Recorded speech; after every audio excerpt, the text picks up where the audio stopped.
I just want to say I'm really grateful to be here with Mustafa, and we're going to try to continue our discussions. And the word this morning that really came up and resonated with me was witness. And I've felt, I think, maybe for the last 10 years that my role is to be the witness of me being the witness um, with the Sudanese community here on the Monterey Peninsula. Um,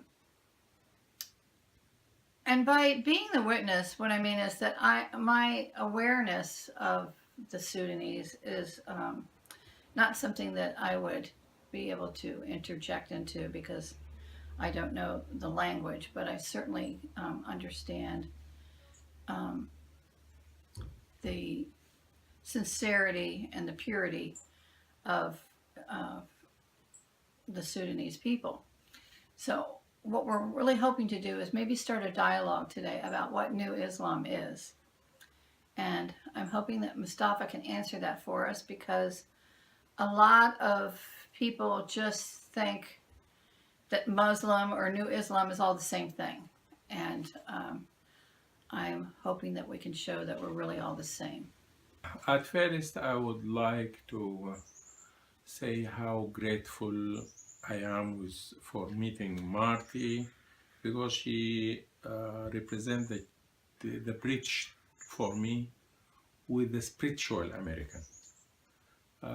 We started this, we met the first time 10 years ago, and she, by now she knew the Sudanese community and all the people with whom I have close friendship. And even whenever some people come to visit me, I bring them to her here, or she comes to us. And when I first started coming to the center, it was because of her. I just felt that I owe her something. I owe her lots of good things. But then later on, I came to like coming to the center. It was very useful for me. Generally, I also feel indebted to the whole American nation, to tell you the truth, because this is a country that received me. I'm coming from a poor place, from the heart of Africa, and I don't have much to offer. But then this country has received me and has offered me a decent job. I'm now an associate professor, and they offered me a home. Now I have a house of my own, and I'm a full citizen. And I think this can rarely be found anywhere else in the world. And I hope the US will play this role all along, because this qualifies America and the American people to actually lead the world. For being so generous to the others and to the strangers and to the people with trouble. My country being governed by the extremist Muslim groups, and this may be a good start to differentiate between the extremist Muslims and the Islam which is thoughtful, which we call the second message of Islam, that's introduced by Ustaz Mahmoud Muhammad Taha back in 1945. After lots of worshipping, he has been imprisoned by the British government. He has been a fighter against colonization, and he has been imprisoned.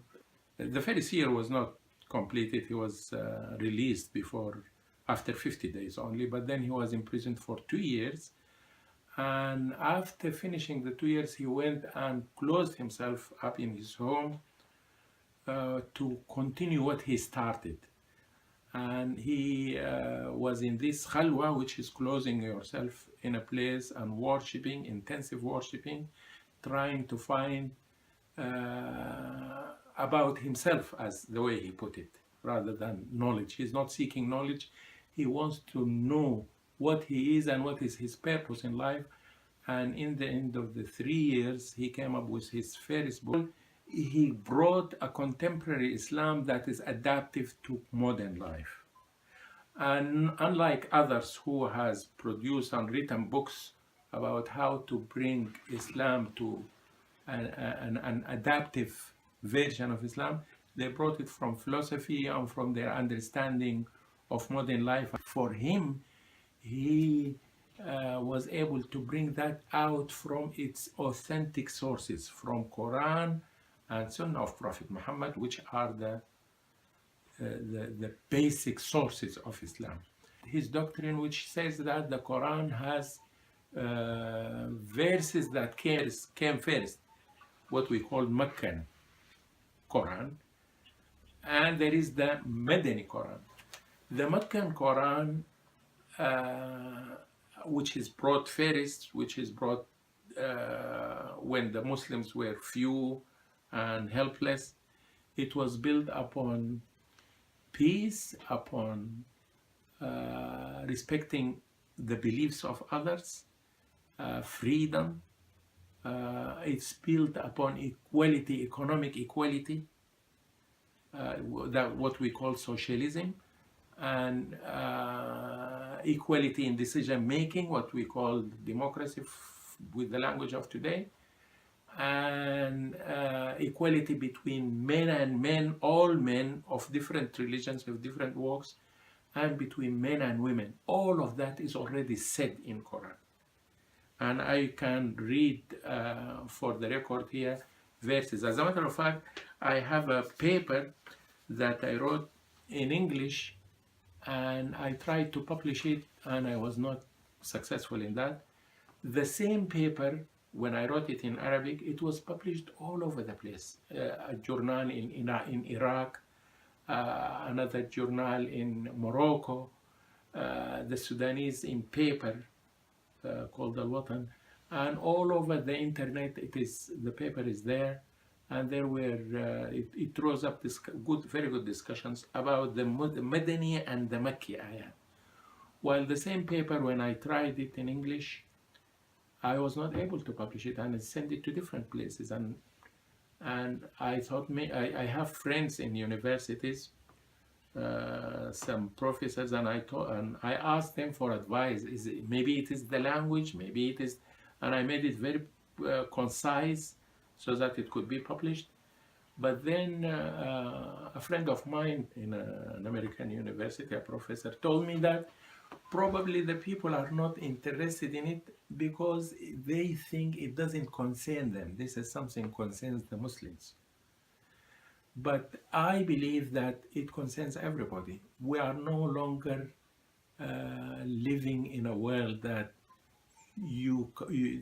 things in any part would influence the things in other parts.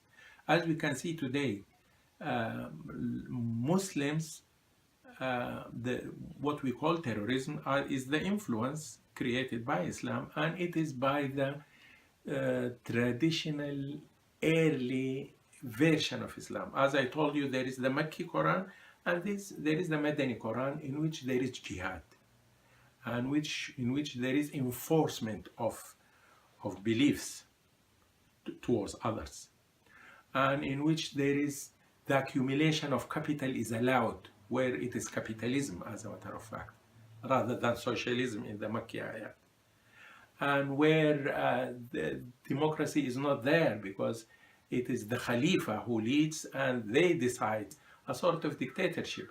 But in the early time, in the 7th century, that could work, and in fact it worked well. Also, there is no equality between a Muslim and others, non-Muslims. A Muslim is superior over the non-Muslims, which something that could have worked or have already worked in the 7th century well, but it's not. No way it could be applied today and works. For example, in Sudan, there are the Muslims and there are the non-Muslims in Southern Sudan and elsewhere, but you cannot consider someone in his own home country. You cannot consider anyone a second citizen by any means, at any standard. So Islam in its early version, the version of the 7th century, is irrelevant for the life today. And the other Muslims who insist on applying the same version of Islam of the 7th century, they are harming the idea of Islam and the religion of Islam. In fact, because they are trying something impossible and ridiculous. What is happening in Sudan today, what is happening in Saudi Arabia, in the Taliban, is ridiculous. It makes everybody disrespect Islam as Islam, although that's not Islam. If it is understood in the context of the Makki ayat and the Madani ayat, the Makki ayat has the ideals for humanity. In fact, it has the solutions for humanity today. It is intermarrying socialism and democracy in one system. Right now, democracy is the best thing in the West, while socialism is the best thing in the East. Socialism failed because of its dictatorship. And the democracy here is not proper because of capitalism. Because in capitalism, it's the companies, it is the rich individuals who will manage. But intermarriage between the two systems will be the future, will be our future for governance. And I can see it now, democracy and social democracy, in the way I see it by books. I do not recall authors right now at this moment, but the idea is widely growing of putting together or social democracy or socialism within democracy. This is the thing going up, and it's coming for the future. Okay, so I want to, you can interject this. I want to ask you a question besides the government and the political aspects of this. But and there was a point when I heard a CD, I think it was by the professor, your professor friend. And on the CD it said that, you know, the second coming, that the Sunnis believed in the new Islam, they believed in Buddha and in Jesus too, which was the same as my Center for Spiritual Awakening. Can you reflect on that? Right. The idea of new Islam is actually, it is bringing the layer beyond religions. It's not religion as religion we know it, but it is the scientific form of religion, which is the actual need of an individual, the goodness in any individual, whoever that individual is, the goodness in the mind and in the heart of each individual. It's a natural need that will unify us in the future, that will bring us all together. It's believing that all religions has already come from God, and even the unheavenly religion that has grown from the earth, they were grown by the need. We grew from the earth, but we are linked from above. We are physical components, organic components. We are animals, but we are having the angel mind or thoughts or ideals that were brought up by more intelligent individuals, but then they were linked with the heavenly bodies for Gabriel and other angels, and they came and revealed by prophets, different prophets, and it is the same idea all over. The difference comes from being adaptive to different environments and different cultures, and at different times. But it is the same ideas of talking to the hearts and the minds of the people and bringing up the goodness in them and letting them continue perfection towards God. And this brings me to what I have here today in the center, saying the I am, meaning the centrality, the source. We are all one and the same thing. We are one. But that cannot be perceived right from the beginning, and cannot be enforced, and cannot be pretended. in order for us to feel this oneness is to bring the awareness and to bring the that's why they say love. Love is the fastest thing to bring this awareness, because by love you are pulled toward the center very quickly, because the love is the connection between the different items. The love is the cement that brings things together, links them to one source. And peace also. Peace means the stillness, means there is no the differences and Look up. the problems. I need to. And coming back to your question, Ustaz Mahmoud said he had a belief in anyone, in any and each one on earth. He had a belief on him, because in him there is the seed for the mighty God.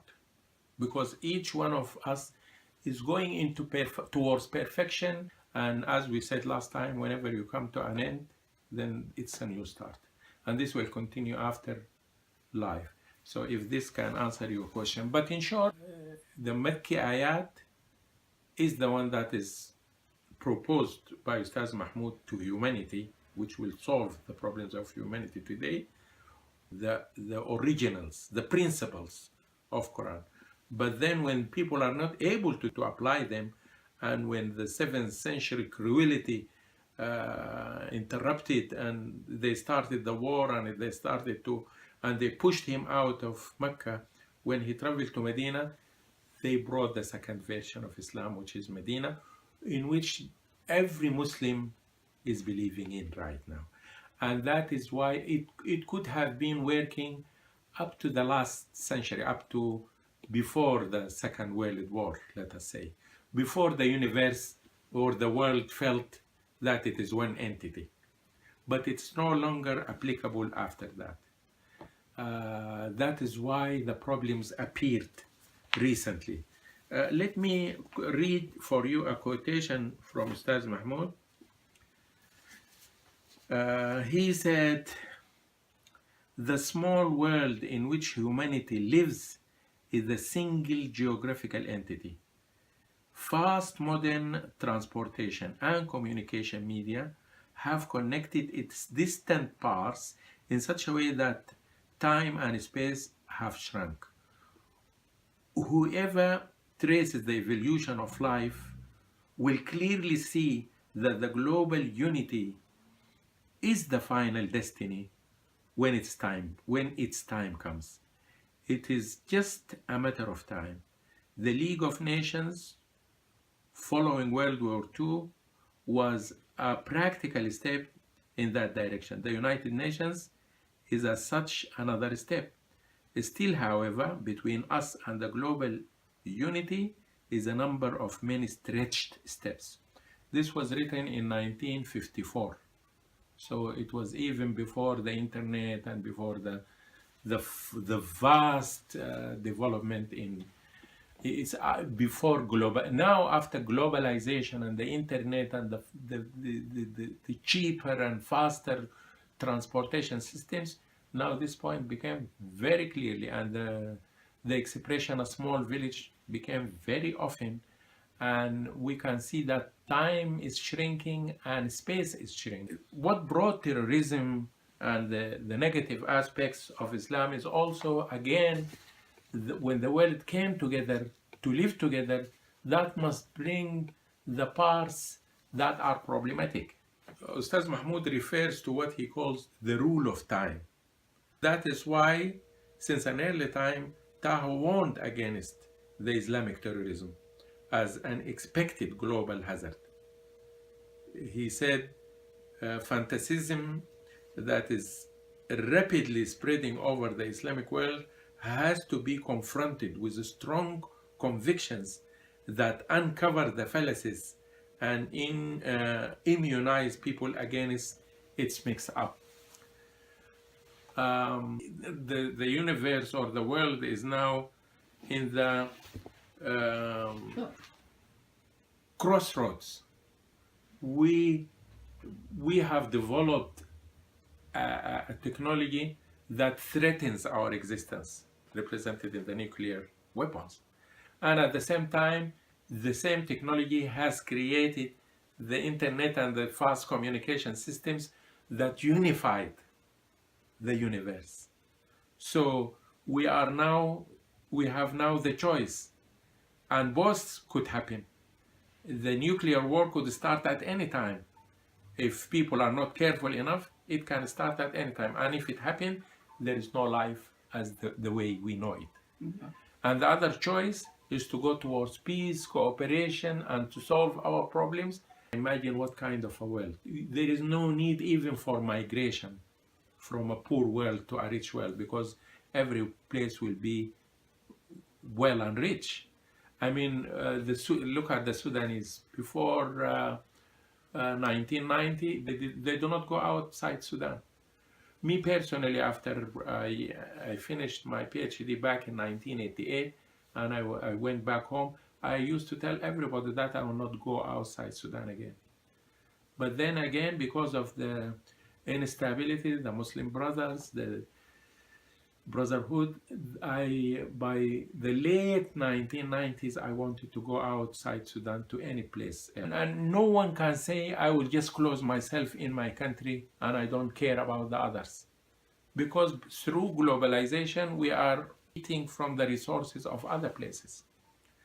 From colonization, the richer countries enter into the poorer countries across the world, and they used their economies, and by their economies they developed the present strong economies. And also after globalization, no country can depend upon its local resources. The local resources are already globalized.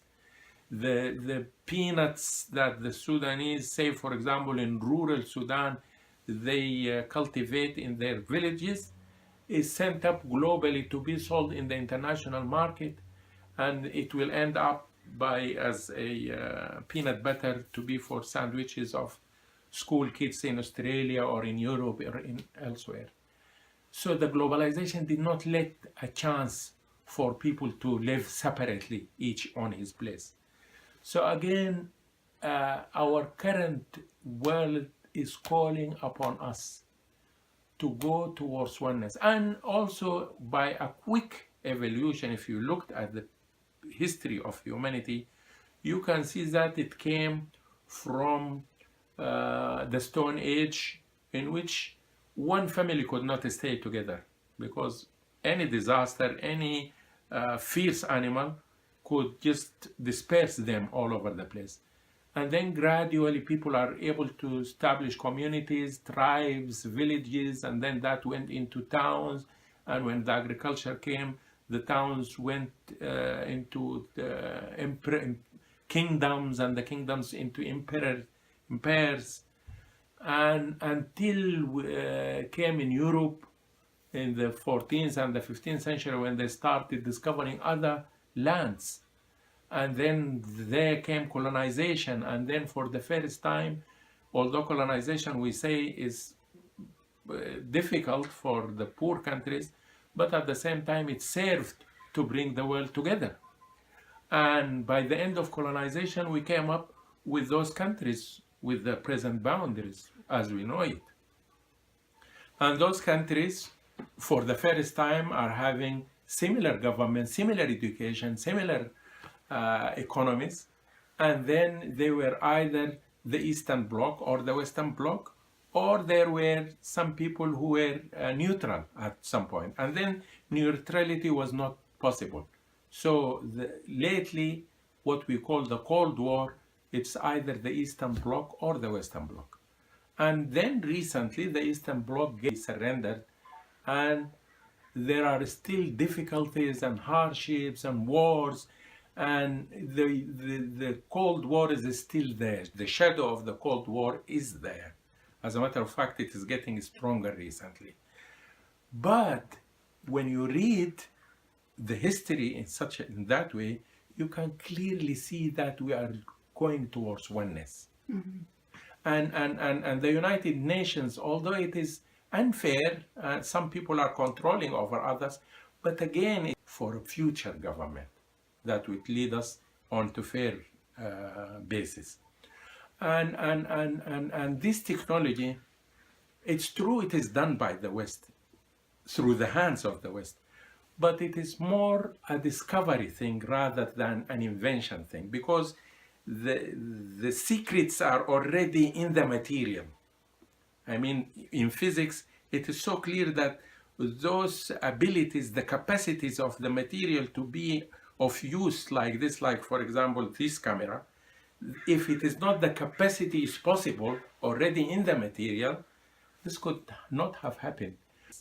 And it is these events, this evolution that I just shortly put down, that is already pulled down by God towards one goal, and that one goal is coming, and that goal is a unity of the whole nations into prosperity and happiness that has not happened before.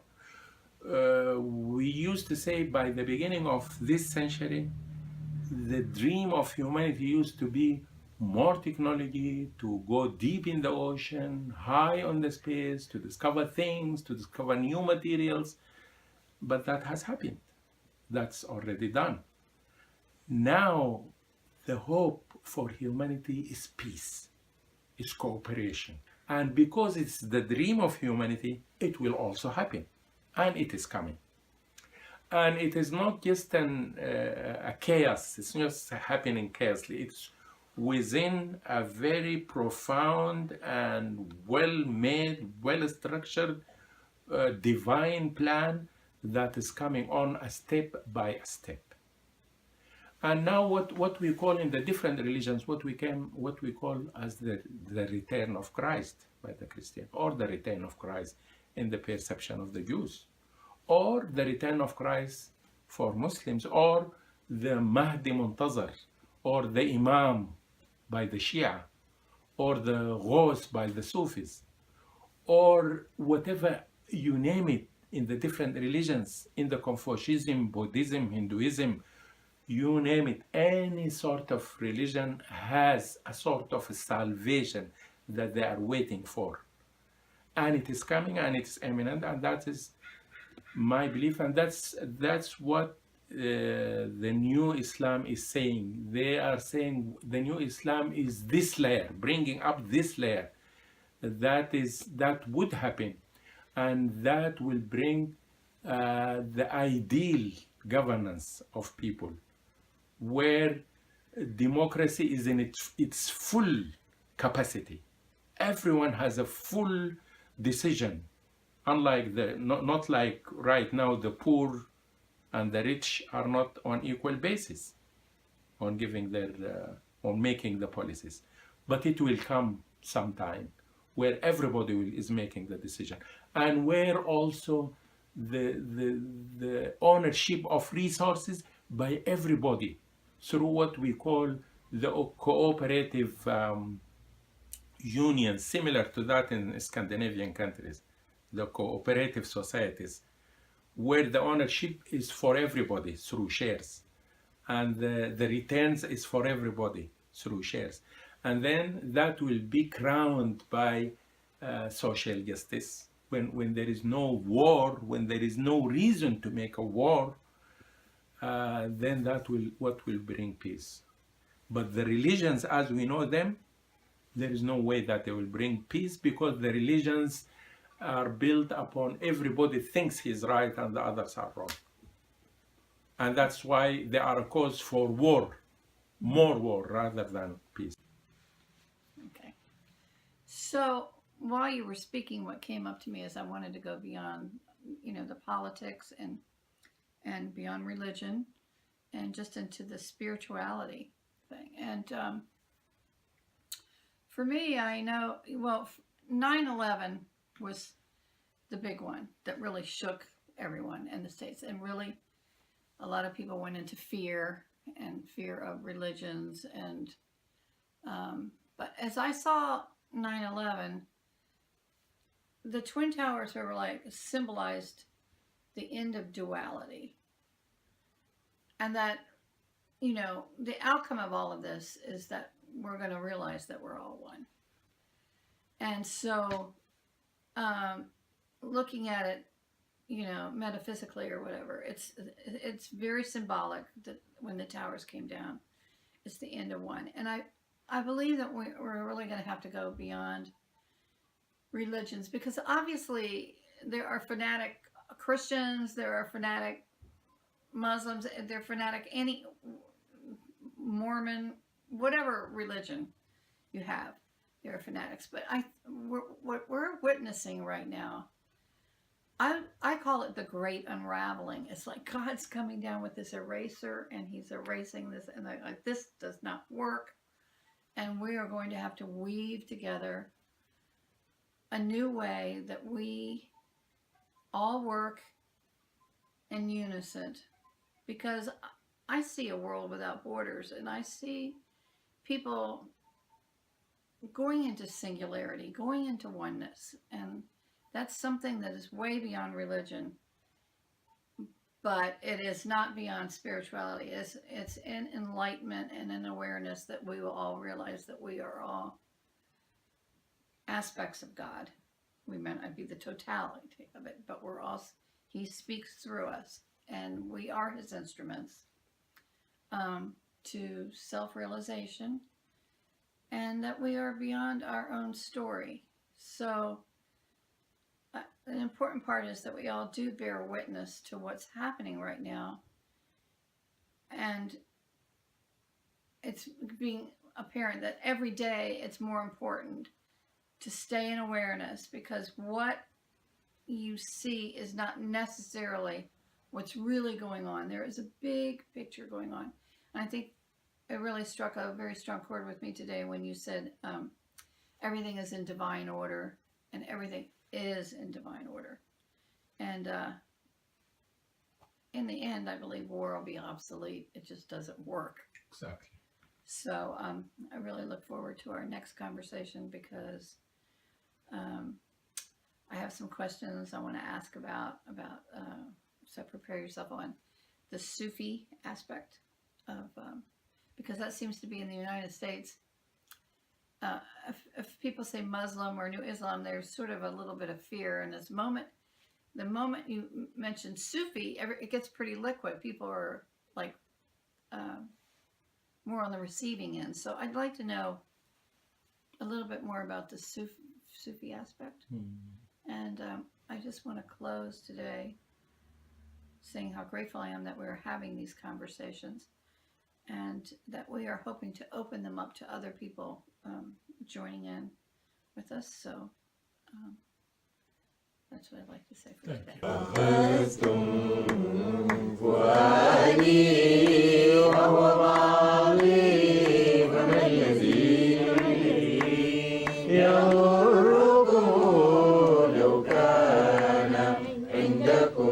الكل وعن مذهبي